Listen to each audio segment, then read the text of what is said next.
the soul to its heavenly mother. Holy Mother, here I am again upon your maternal lap. As your child, I wish to be nourished at the banquet of your most sweet word, which provides me with the balm that heals the wounds of my miserable human will. Dear Mother, talk to me. Let your powerful words descend into my heart and make of me a new creation, and to form the seed of the divine will in my soul.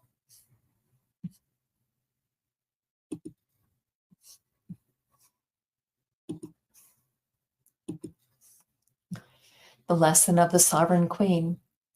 Dearest child, do you know why I so love telling you about the heavenly secrets of the divine fiat, of the incredible things it can accomplish in the soul in whom it completely reigns, and of the great harm produced in the soul in whom the human will reigns?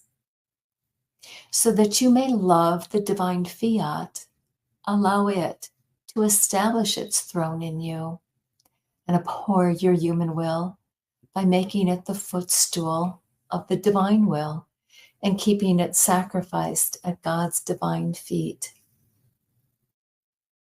Now, my child, listen closely to what your tender mother wishes to tell you. As I continued my life in Nazareth, the divine fiat continued to expand its kingdom within my soul.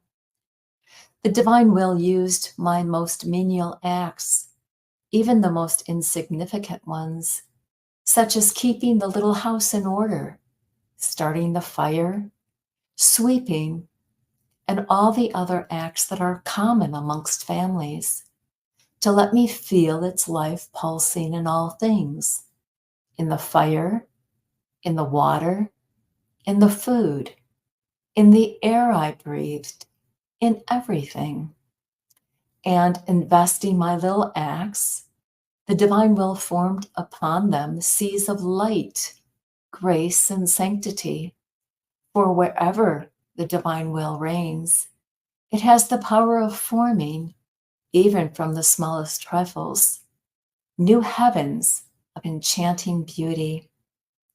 Being immense, the divine will knows not how to do small things, but with its power gives value to trifles, making of them the greatest things that leave heaven and earth astonished. Everything is holy and everything is sacred for the soul who lives in the divine will. Now, child of my heart, listen closely. Several days before the descent of the eternal word to earth, I could see the heavens opening and the sun of the divine word at its portals, as though searching for one creature, for the chosen one, in whom, in making its flight, in making his flight, he would become the heavenly prisoner. Oh, how beautiful it was to see him at the portals of heaven, as though on the lookout in search of the fortunate soul who would become the bearer of its creator.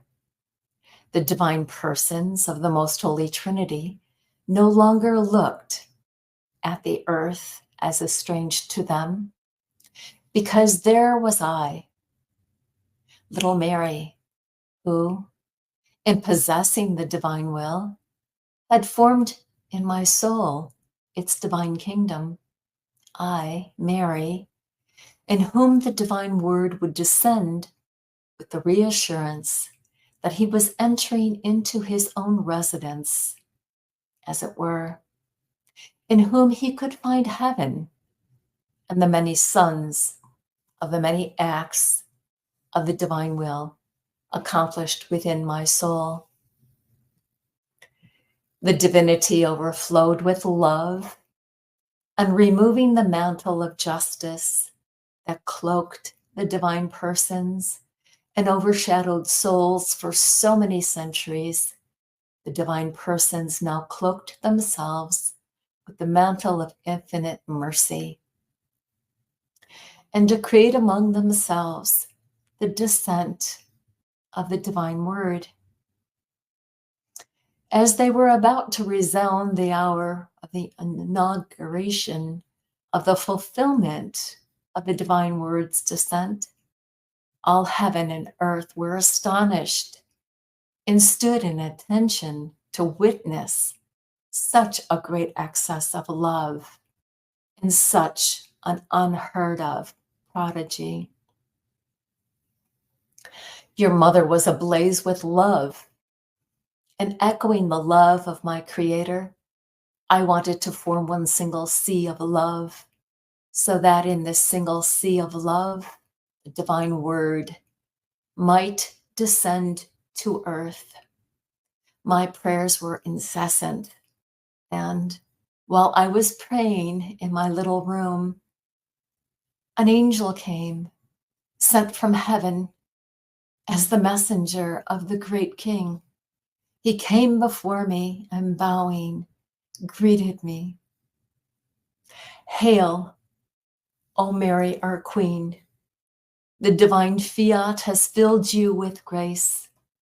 He has already pronounced his fiat of redemption as he desires to descend to earth. He is right behind me and desires your fiat to help bring about the fulfillment of his fiat. At such a great announcement, so much desired by me, although I had never thought I was to be the chosen one, I was astonished and hesitated for an instant when the angel of the Lord said to me, "Do not fear, our Queen, for you have found favor with God. You have conquered your Creator. Now," there was a footnote there, "complete this victory. You must pronounce your fiat." I pronounced my fiat, and oh, what a surprise. Our two fiats fused together, and the divine word descended within me. My fiat, receiving the same value as his divine fiat, formed from the seed of my humanity, the tiny humanity that would enclose the divine word, and the great prodigy of the incarnation was accomplished. Oh, the power of the supreme fiat. It raised me so high as to render me powerful to the point of being able to create within myself the humanity which was to enclose the eternal word, whom heaven and earth could not contain. The heavens were shaken, and all creation rejoiced, exulting with joy. They echoed around the little house of Nazareth to offer homage and honor to the Creator made man. In their mute language, they said, "O prodigy of prodigies, which only a God can do, immensity has become little, power has become powerless.